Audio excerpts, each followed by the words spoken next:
So I'll start with an overview of the value of PhD training just to orient you to the session today and what considerations you should be thinking about when looking for a PhD program. And then we'll introduce some of our rehab science faculty at the University of Colorado. And at the bottom of the hour, we'll break out into smaller groups to meet some of our students and faculty and answer some of your questions. So let's go ahead and get started. My name is Jennifer Stevens-Lapsley, and I'm a professor and director of the Rehab Sciences PhD program here at the University of Colorado.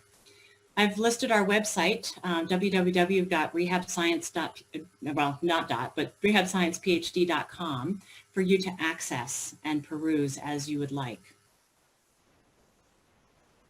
So for context, let me start out by just defining what rehabilitation science is. It's an interdisciplinary field of study that integrates knowledge from the basic and clinical sciences to improve our understanding of human movement, physical function, and disability across the lifespan. Examples of disciplines under this umbrella of rehabilitation science include clinical science, implementation science, which is the study of how we take published findings or known practice and we translate it into real-world practice, exercise science, geriatrics, pediatrics, health services research, which is research focused on large data sets, integrative physiology, bioengineering and movement science, data informatics, rehabilitation psychology, and physical and occupational therapy. So a broad range of disciplines and topics and fall under the field of rehabilitation science.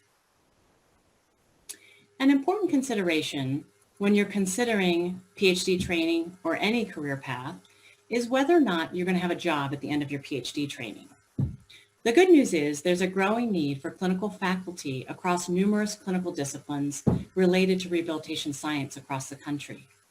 And this is just an example from PT, but other disciplines and clinical fields such as occupational therapy have similar trends and patterns. This need is expected to continue to increase. And you can see that the increase is pretty consistent across the most recent years. In fact, I haven't seen any PT, PhD trained individuals have any difficulty securing faculty positions. That's also true of occupational therapy and other disciplines as well. And right now, it just is using PT as an example, we have 2,415 positions across the country with a 7% vacancy, with a number of anticipated additional vacancies likely. So there's a wide open job market in the near future. This isn't true for non-clinical disciplines all the time, where the job market tends to be a little bit more competitive. And I will also mention that while I'm speaking on behalf of academic positions, there are many other positions that you might be interested in, like serving as a research director for a large healthcare system, or research partnerships with industry. And so there are lots of other opportunities to apply PhD training other than academia. In our program, most individuals tend to gravitate towards academia, which is why I provide this particular example, but it's not the only option. Many individuals are interested in securing a faculty position in physical therapy program with a clinical specialization rather than a PhD or equivalent. But it is more competitive to get a faculty position with a DPT and a clinical specialist certification versus a PhD or equivalent. In fact, we had an 8-fold greater number of applicants for a PT position that didn't require a PhD compared to a research-focused faculty position that required a PhD. It's likely to become even more competitive to secure a faculty position without a PhD because by the year 2030, 50% of all faculty in PT programs will be required to have a PhD or equivalent degree. So that includes an EDD, a DSc, so one of those degrees. And so some programs have already met this requirement, but many will need additional PhD trained faculty to meet this need. So PhD training models are evolving, and the need to provide PhD training to build the cadre of independent scientists remains a critical focus in the field of rehabilitation. So in 10 years, what will be the evidence base for the profession of rehabilitation? Who will be deciding what evidence the field of rehabilitation needs? Who will be prepared to generate our evidence? What is your path and when will you start? One's career pathway decision-making may be based on a blend of financial constraints, school fatigue, after many years of extended graduate clinical education, or maybe a desire for rapid advancing of one's clinical expertise in a clinical setting, as well as life balance issues, and I'll discuss all of these. But at the end of the day, think about what path is right for you and when will you start to take that next step. So if you're a clinician and you're considering your next steps, you really have to ask yourself, what are your goals? Are your goals residency or fellowship based, and is your direction to be more involved in management or clinical roles? Or do you want to be a clinical expert and really specialize? Or are you interested in contributing to the evidence that is available on the level of case studies on individual patients? Those are all good reasons to choose the residency fellowship route. Or maybe you're interested in being a professor or a clinical instructor in academia that has the opportunity to change and advance clinical practice on a larger scale while sacrificing some of that individual one-on-one day-to-day patient interaction. Maybe you're interested in conducting large-scale funded clinical research on population and health system levels. Those are all factors to consider as you're trying to decide between which path is the right path for you. So many of you probably have a pretty good sense of what a professor does in academia, but let me lay this out because I have many conversations with individuals about the fact that there are different components to being an academic faculty member, and you don't have to do them all, and you don't have to do them in the same proportions throughout your career. So there are many combinations of responsibilities that make this job really rewarding. And every individual wears a different hat with a different proportion of each of these elements. Some of us are involved in research as our primary responsibility. Many of us are involved in teaching as our primary responsibility, along with clinical and service activities. And service really is one of the critical foundational pillars of academia, where everyone is expected to provide service to the clinical community and the profession as a whole. The other pillars can be interchanged in different populations and combinations, depending on your interests, your background, and your goals. And you don't have to stick with the same proportion throughout your entire career, as I mentioned earlier. So there's a lot of opportunity to continue to grow and change and discover new areas of opportunity throughout your career in academic settings. When I mentioned getting a PhD to individuals, there are a number of considerations and concerns that are voiced. One of those is financial. Many individuals understandably don't want to incur additional debt by going back to school and getting a PhD. So I'm going to talk about this in a little bit more detail. The other consideration is fatigue from being in school for so many years, and that's certainly a very important consideration. One option is to take a break between clinical education, such as a DPT and a PhD program, and go out and practice clinically, get a little bit more distance from being in the classroom for an extended period of time. And that being said, if that's not an option, or even if you still feel that you're concerned about that academic fatigue, some programs have less coursework than others. Some people want more classroom time, others want less. But you can look for a program that has a shorter duration classroom component as a solution to minimizing some of the classroom fatigue. So for example, our Rehab Sciences program at the University of Colorado, most students have about 1.5 to 2 years of coursework part-time in terms of taking up a portion of their time as a student. And the remainder of their time is spent on very practical applied learning opportunities. I'll go into that in a little bit more detail in a subsequent slide. Another consideration is that students want to specialize and get hands-on experience early after graduating. And that is an important factor in your decision as to whether or not to go back to get a PhD, or whether and what the timing is. But you can find ways to integrate clinical practice with PhD training such that you're still interacting with patients.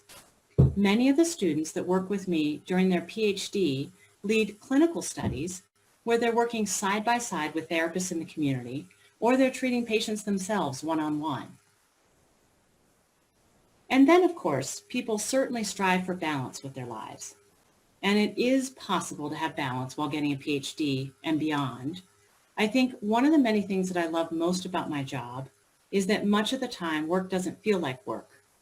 Much of the time I'm enjoying my responsibilities and the opportunities so much that this inherently creates a little bit more balance and allows me to truly engage in what I'm doing in a meaningful way that doesn't always feel like it's work. So I spoke briefly about the financial considerations. And one of the first things that most people indicate to me is they don't want to incur additional debt, as I mentioned earlier. Most programs do pay students a stipend to participate in PhD training. The stipend typically ranges from around $25,000 to $32,000 per year, depending on the program. Full-time programs often also pay your tuition and some pay your health insurance.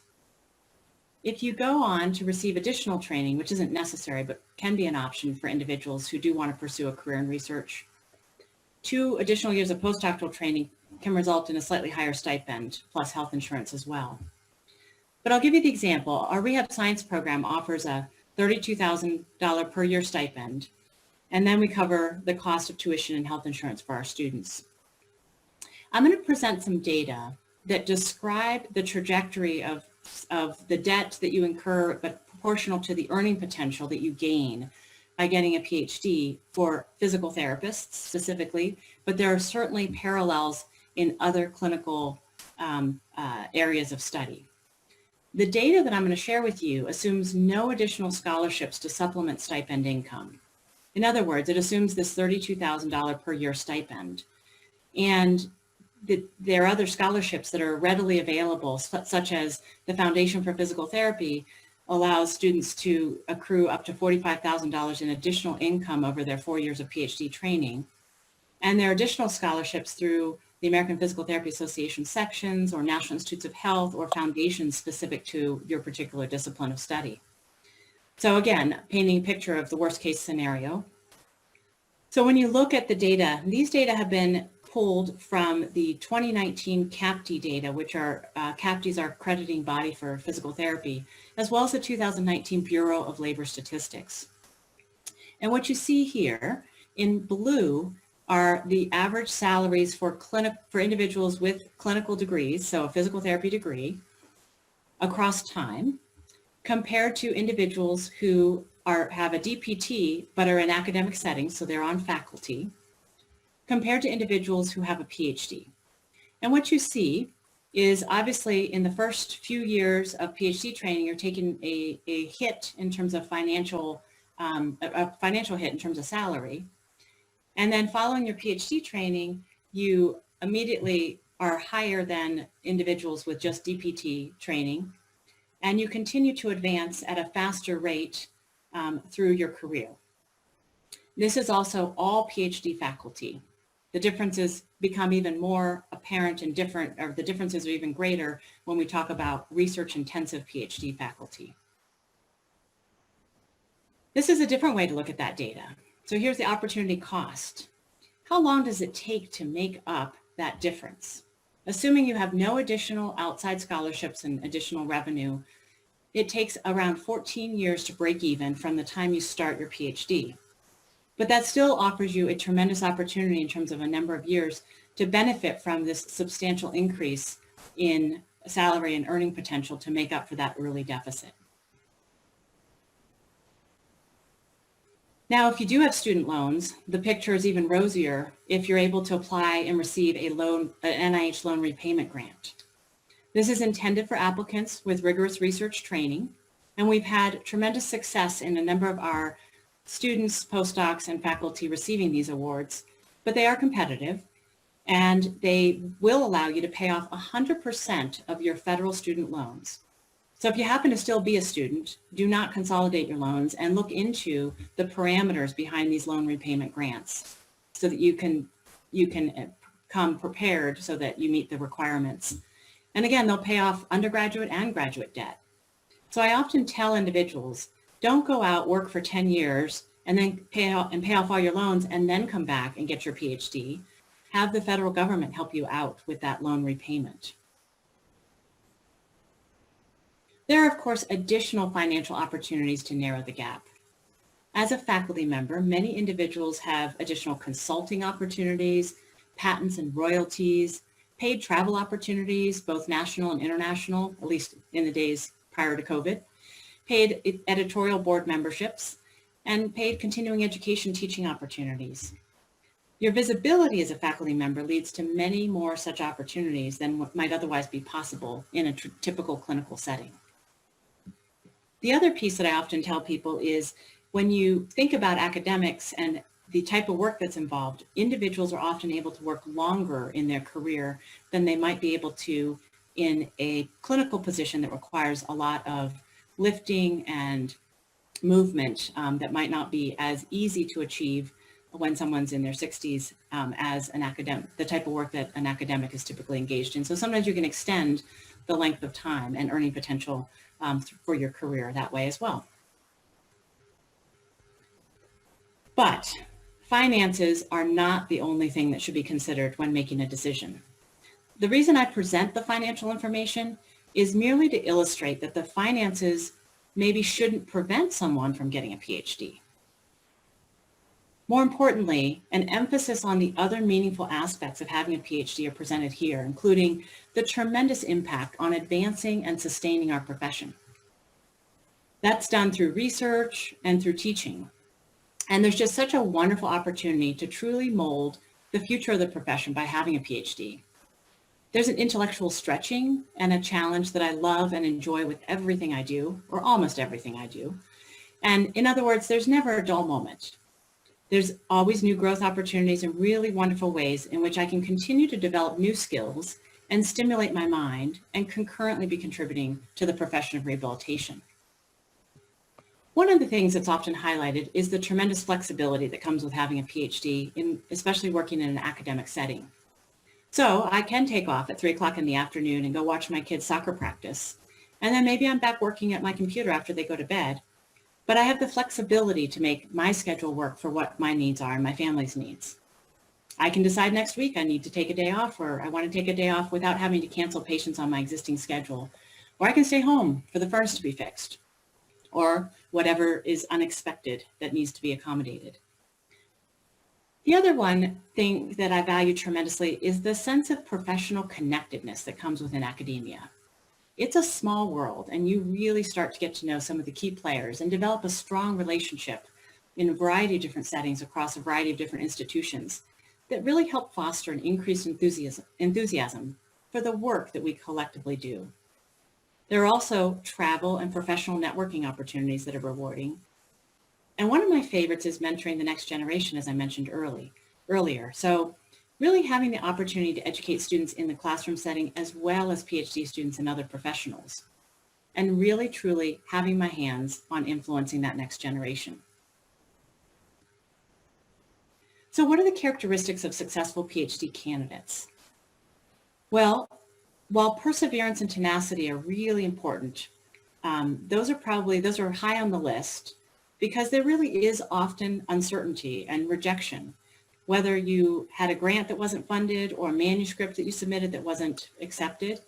And those can certainly cause frustration if you don't have the characteristics of perseverance and tenacity to go at it again. You have to be willing to keep moving forward. So there are tons of rewards, but you have to be able to push through the obstacles. Cogency is another important characteristic. What is cogency? It's the ability to clearly articulate your ideas in person and in writing. And then there's also self-discipline that is essential because you have to be able to set priorities and manage your time because you have a much more flexible, wide open schedule. You're not given a structured schedule typically, and you have to create your own structure and timeframes for finishing tasks throughout your PhD training. So unlike a clinical setting where you move from one patient to the next, or an academic setting like a doctorate of physical therapy degree, where you move from one class to the next and you have set assignments and deadlines, the deadlines are much more spaced out. And so you have to be very disciplined about meeting those deadlines and setting internal deadlines. So if you want a list of all the PhD programs throughout the country, there's a wonderful website through the American Physical Therapy Association that lists every program. This, of course, includes our program here at the University of Colorado, the Rehab Sciences program. And I'll also share with you a website for all the programs in occupational therapy, and similar concept. There's a program up in Fort Collins here in Colorado. There are programs across the country in occupational therapy as well.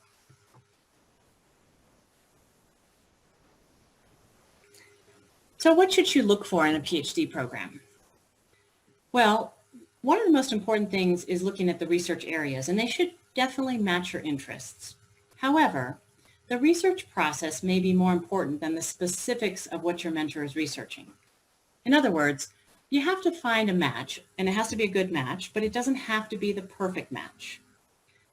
The purpose of the training is to develop skills in how to go about the process of conducting research that you can then apply to any patient population down the road. So identifying a good mentor that has an environment in which you can learn and grow is far more important than the specific line of research that they may be conducting or the specific population of patients they may be working with.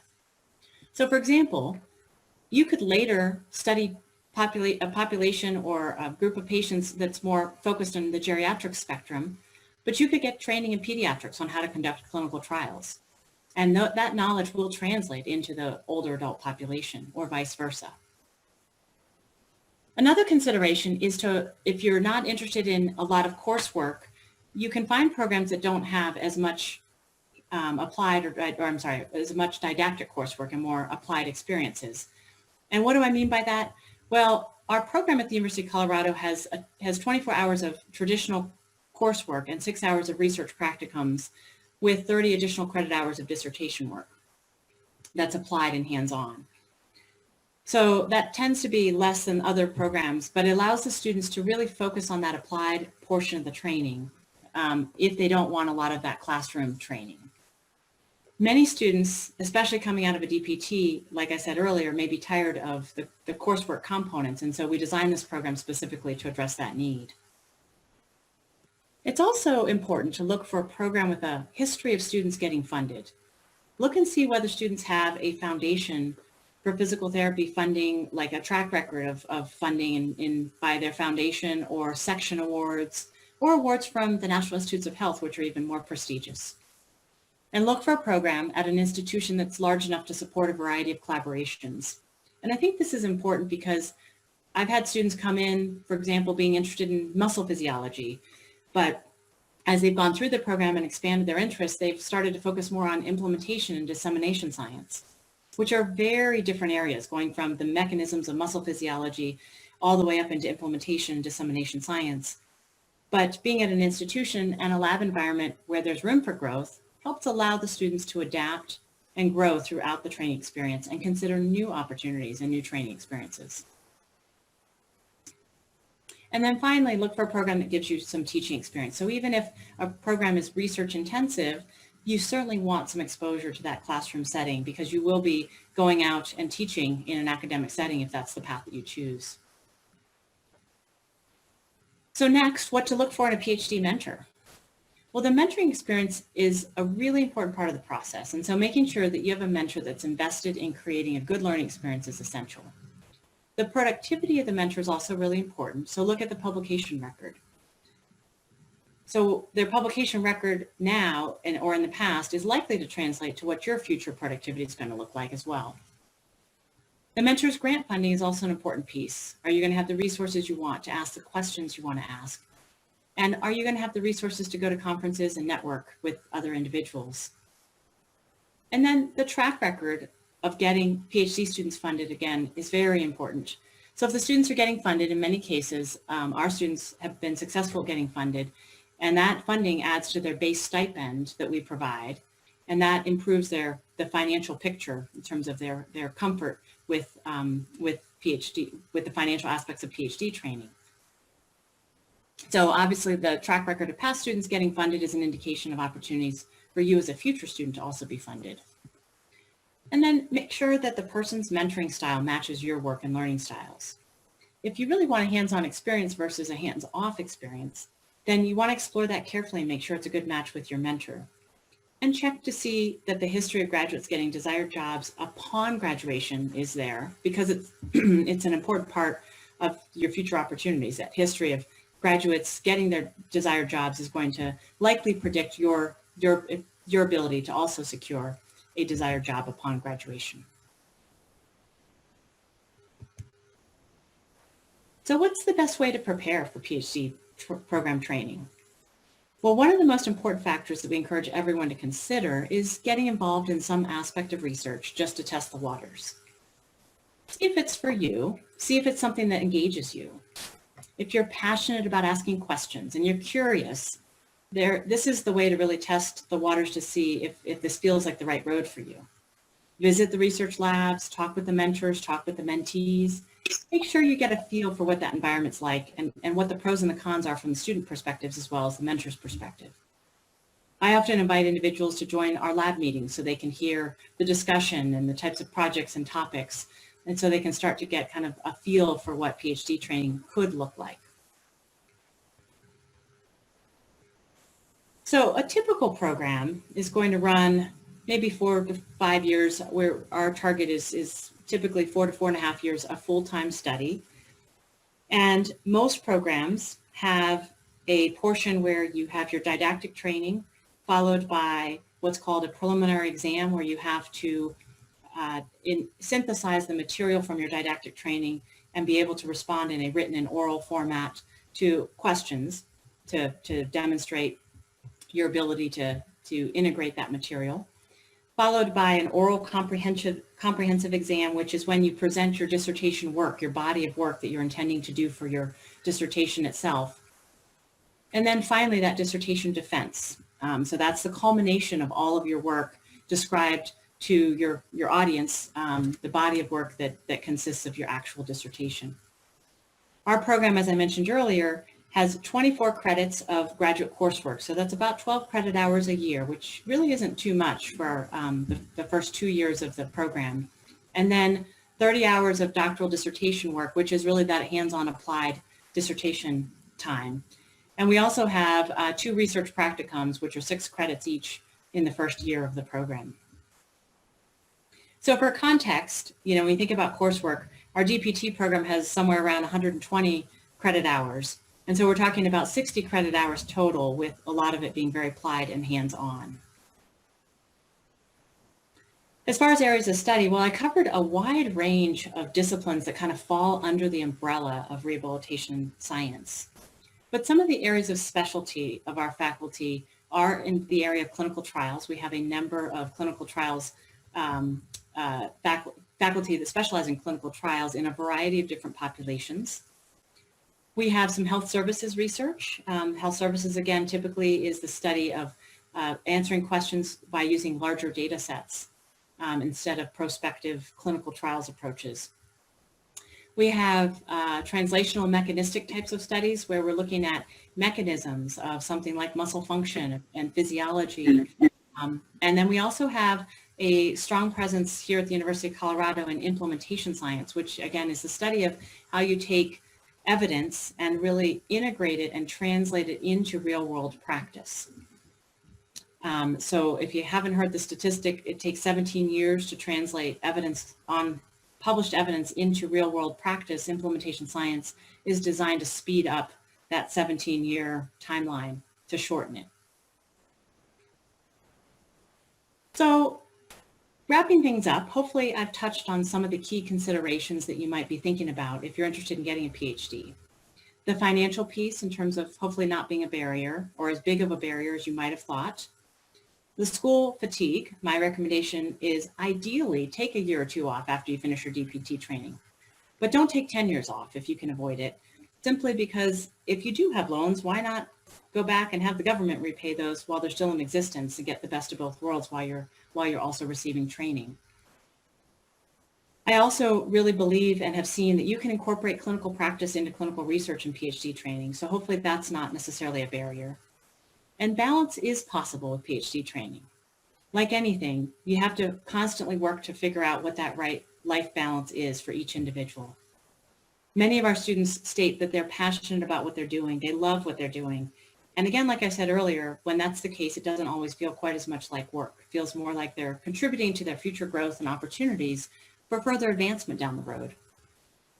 It's an incredibly rewarding opportunity to be in an academic setting, and there's so many wonderful challenges and opportunities and tremendous colleagues, as well as growth opportunities that are endless, as I've mentioned.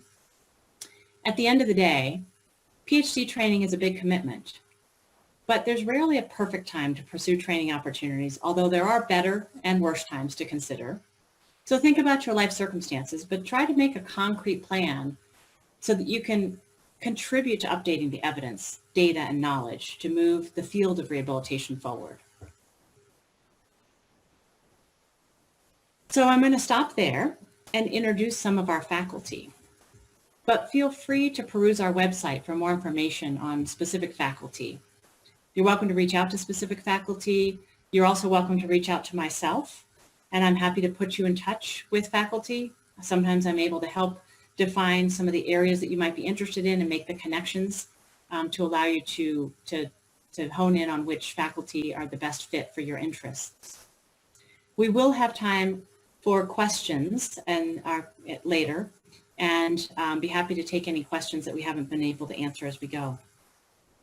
So I am going to stop there and see if Mike Body is available to give us a brief perspective. I'm asking the faculty to share with you what encouraged them, or why did they pursue PhD training?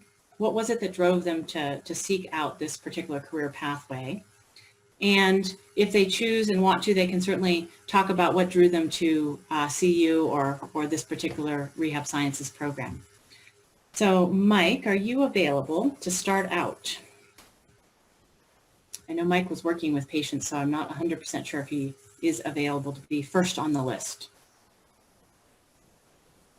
Hey, Jen, I don't see his name on the list. Okay, Right? I think he was working on wrapping something up. So I will move on to Lisa. Lisa, would you be kind enough to provide kind of a perspective of what drove you to seek out a PhD and any insights you have regarding our particular program that are attractive?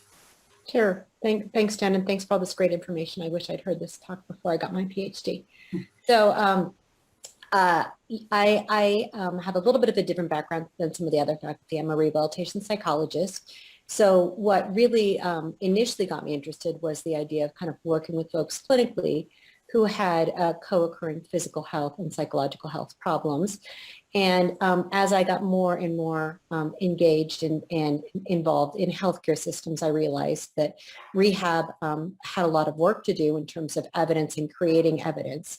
And I, still think that there's tons of work to do, which is a great thing for anybody who's interested in getting a PhD, because we are, as a field, a younger field. Rehab sciences is a younger field in many ways, and there's still lots of work to be done. Also, in line with that, really value rehab's interdisciplinary stance. So most teams are working together with folks from different backgrounds and a very patient-focused discipline. So I think all those together have resulted in me being where I am today. Thank you, Lisa. And I think you brought up some really good points about the interdisciplinary elements. I think that's one thing that's really rewarding. But you're absolutely right. Rehab is often behind in terms of like the science behind it compared to other disciplines. So there's a wide open stage for asking questions, which really lends itself nicely to funding opportunities and opportunities to truly advance the field. So I'm glad you highlighted that. Thank you. And Corey, I'm going to ask you to go next and introduce yourself.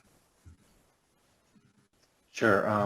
I'm Corey Christensen. I'm in the Physical Medicine and Rehabilitation Department here at the University of Colorado. I also work at the VA Rehabilitation Geriatric Research Center. And so why I joined the academic career I did, I started as a clinician, as a physical therapist, and I think it's probably obvious in many people's minds that advancing rehabilitation evidence is a driver. I love science and I loved academics. why I love it now. I think that working in a dynamic environment where there's new problems and challenges and questions that we ask every day, and that happens in the clinic as well, for sure. But being around students that are learning and colleagues that are, trying to answer these questions is a driver for me. We have a team science approach, which, can be described on many levels, but that's really working with colleagues and learners to grow professionally and to advance the research questions and answers we're looking for. So I think one other comment, and I agree with a lot of what Jen and Lisa have said, but one other comment is I think the facilities where we are a huge draw. There are, 3 regional medical centers, 1 children's, 1 university, 1 VA, and having the resources both in the people and the facilities is a huge advantage to the work I do. So it's a little bit my background. Yeah, thank you for highlighting that, Corey. I think I appreciate the fact that almost all of these facilities are centralized onto one campus, and so it makes it very, it's a huge campus, all brand new construction in the past decade or so, almost all new. We have some historic buildings, but really impressive kind of breadth of facilities and a brand new graduate research office space for our students to be housed. So thank you. Michael, are you able to give us an overview from your perspective? I am. Can you hear me okay? Yep, we sure can. All right, good. Again, my name is Michael Harris Love, and I direct the Muscle Morphology, Mechanics, and Performance Lab. And like Corey, work involves the university as well as the VA. I guess the main interest for us is muscle plasticity in response to exercise interventions, particularly in older adults and people with chronic conditions. And as of late, we've been really working on identifying sarcopenia using a variety of methods. My doctoral walk is kind of different perhaps than most of the faculty, but maybe like some of the people who are watching now. My wife and I, we had overlap in our attempt to get the PhD or doctoral training. And so I ended up working first while she was going to school, and I worked at a federal medical facility. So about 80% of my time I was clinical and 20% was research. And over the years that flipped where 80% became research and 20% became clinical. And I really felt the need to get additional skills. And so I did go back for an advanced doctorate. And then upon going out there and working in academia, I felt the need for postdocs. I actually worked for a few years and then went to get a postdoc before starting my own lab. And so it wasn't a linear path, but I think it was the right one for me. And I could certainly relate to students out there that might have family barriers or other life events where you have to take a different path. So I look forward to talking to you throughout the session. Yes, thank you for highlighting the different paths. There is very rarely a straight road. There's often opportunities that build upon opportunities that kind of lead you down particular paths that are meant to be. But that was a very nice overview in terms of sharing that you can still make a lot of this happen with family considerations and other limitations in mind. Logistics. So David, are you available to provide an overview of your perspective? Yeah, I'm here. Hi, everybody. I'm David. I am also, again, none of us fit into, like, as you're saying, Jenna, a nice little cookie cutter. So my background is as an athletic trainer is where I started my clinical path. Why research? Why do I have a career in research? Well, I like to say that I wasn't a very good clinician, and so we all have good skills that we all use. I'm not very creative when it comes to like designing rehab or things like that. I don't know. Maybe it's a little harsh there, self-reported. But anyway, so I found that research was a better path for me for a lot of reasons. One, as Corey mentioned, kind of being a driver of practice patterns rather than a practice, like in practice of what other people are saying. That certainly appealed to me. I like working in teams of people across the country on big scale projects and with our team here. I love the people. I love to go to conferences in non-pandemic times. And so that's really what led me to a career in research. My background is as a biomechanist and a neurophysiologist. And so that centers mostly around human movement analysis and neurophysiological assessments as they relate to sport-related concussion. So as a few other people have mentioned, there's these big medical centers on campus. So I'm affiliated with the Department of Orthopedics, as well as this program on campus at CU, but primarily I sit at the Children's Hospital in sports medicine. So there's a lot of sport-related injuries, primarily concussion, that we study in our lab. And the other part of coming to here, as other people have mentioned, is the environment and the people. I enjoy so many people on this campus, and there's such a vast array of resources and folks that want to work together and be multidisciplinary. And pretty much if you have a primary mentor and you want to learn some other information, there's probably an expert on the campus that can be a secondary mentor for you and expand that skill set for you. So a lot of opportunity and great people.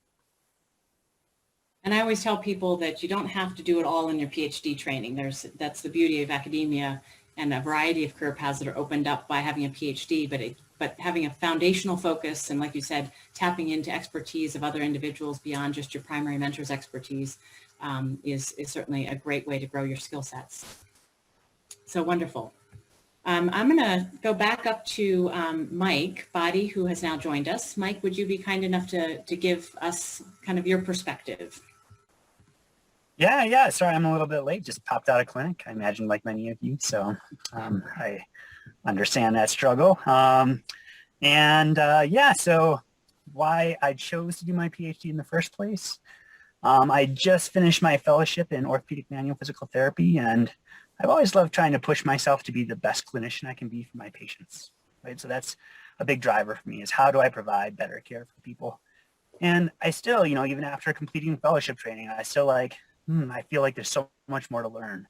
And oftentimes, I think probably like many people have already echoed before me, the kind of the boundaries of research as we know it regarding rehabilitation in particular, I felt like they could be improved, right? We can learn more. And I've always had a little bit of a scientific background. I was a molecular biologist before hopping into PT. And I was, trying to design corn to engineer rabies vaccine and doing all sorts of fun stuff. But I really love being with people.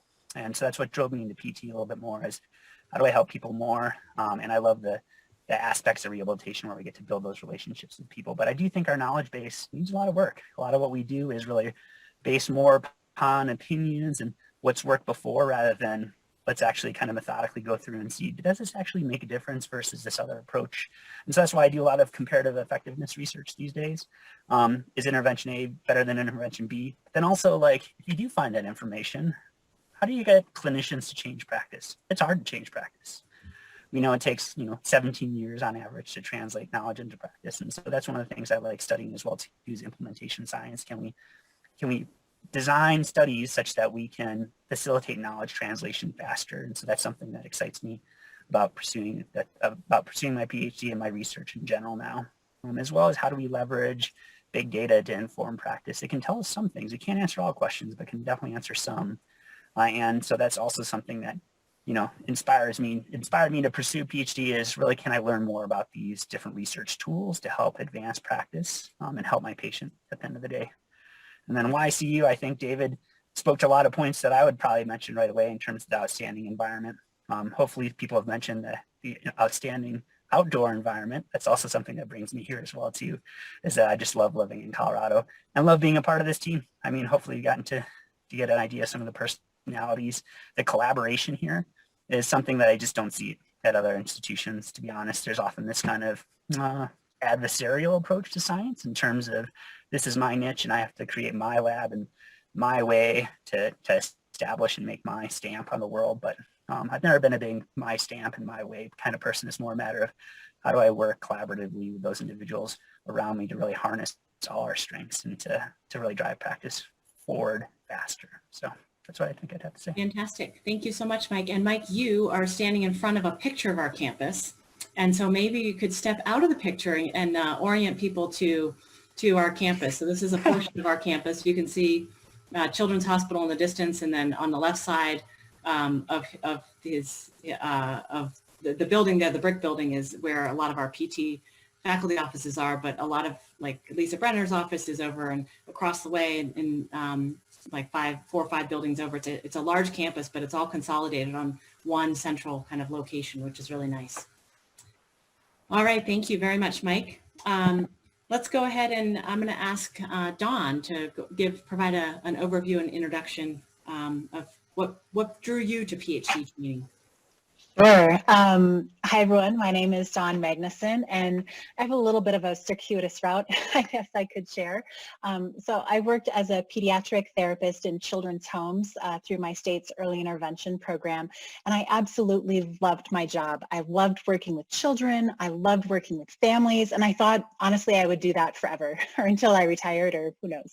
However, over time, and perhaps it's a result of, actually being in children's homes and kind of seeing some of their challenges firsthand, I became really acutely aware of the disparities and equities regarding children's access to services, as well as the quality of those services within and across our health and educational systems. And, when I talked to various folks about these observations, I was encouraged to pursue a PhD as a means of just better understanding and addressing the disparities and inequities I observed in practice. And at the time, I thought that was probably one of the most ridiculous things I had ever heard, because why, after 10 years of working in pediatric therapy, would I want to go back to school and pursue a PhD? Like, that just sounded ridiculous. And so I think I mentioned earlier, I got to play and work with kids all day. So why would I ever do that?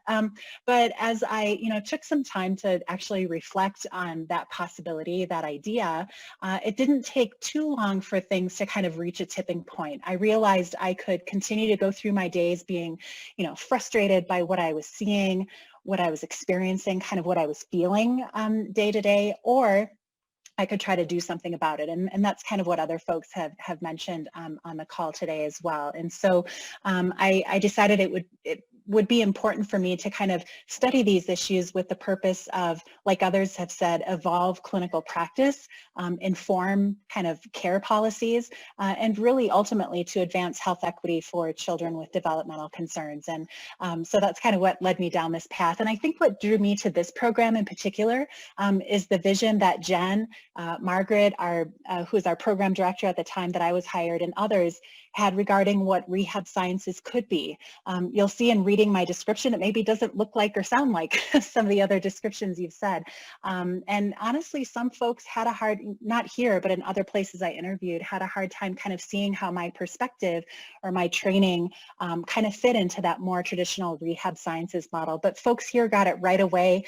And not only did they get it, but they embraced it and really valued it. And so that was really important to me. And so, in addition, as others have mentioned, the opportunity to foster those really strong interprofessional relationships with folks on our campus, but also at the state level, has been really important to my work as well. So yeah, so that's my background and why I came here.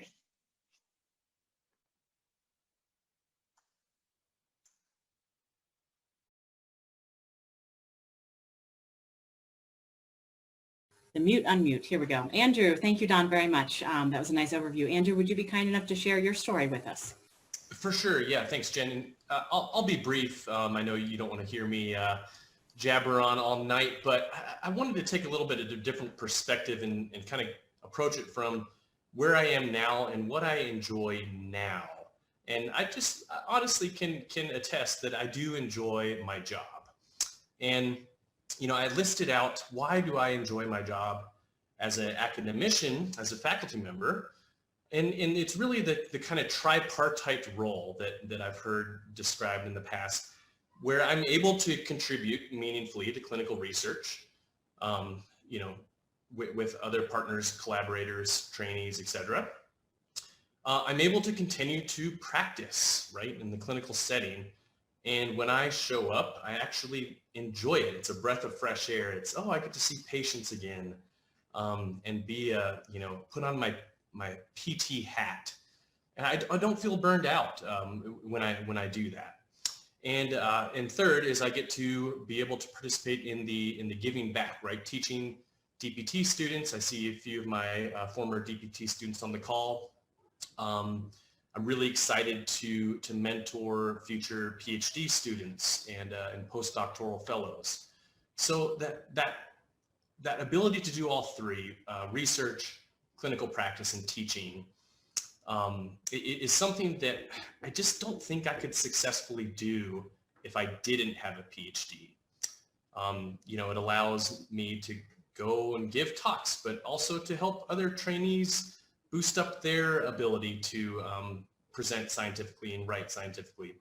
And then, of course, elements of lifelong learning that accompany this profession. So that's kind of what I wanted to say.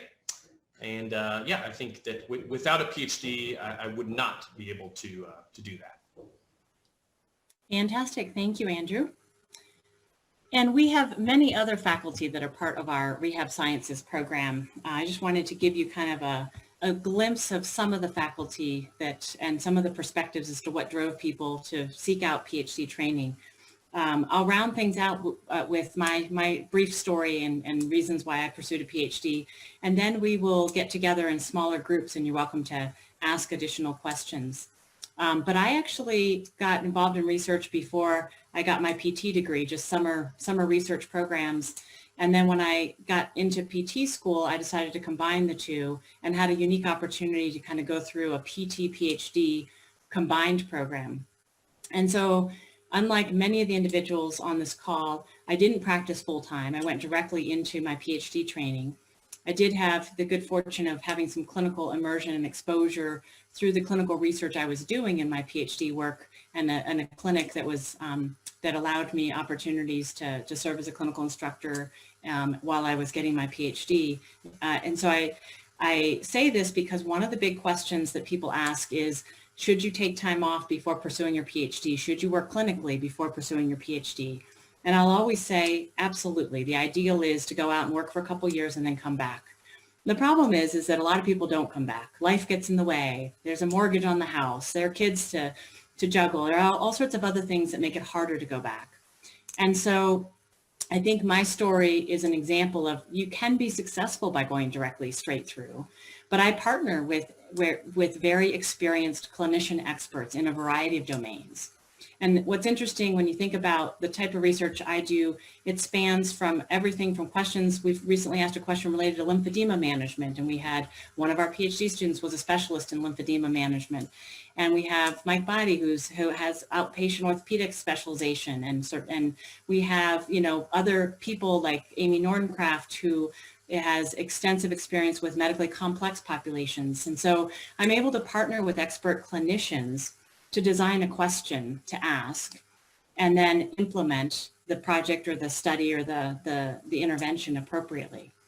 And at the end of the day, if you think about your entire career, you may answer 10 to 12 really big questions with the research you're doing, because a lot of these projects take 5 years to run a clinical trial from beginning to end. And so you don't need an infinite number of questions, but you do need strong partnerships with strong clinicians if you choose a path like mine. So either way, you can be successful.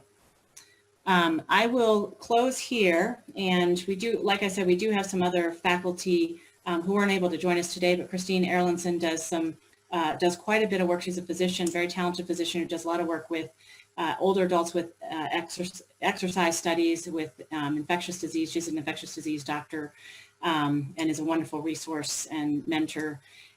Kelsey Flint is a cardiologist who's trained in advanced heart failure and also does a lot of work with rehabilitation and in veterans in particular. She works over at our local VA and has been involved with some of our mentees. And Mark Maniago has recently acquired funding in the area of MS and has been asking questions in the more neurologic kind of populations and realms related to movement and interventions that will improve movement in those populations. And there are other mentors on our website as well. Many of them serve as co-mentors and they partner with many of us as primary mentors, but you're welcome to reach out to myself or other individuals with additional questions about where to start and where to potentially connect.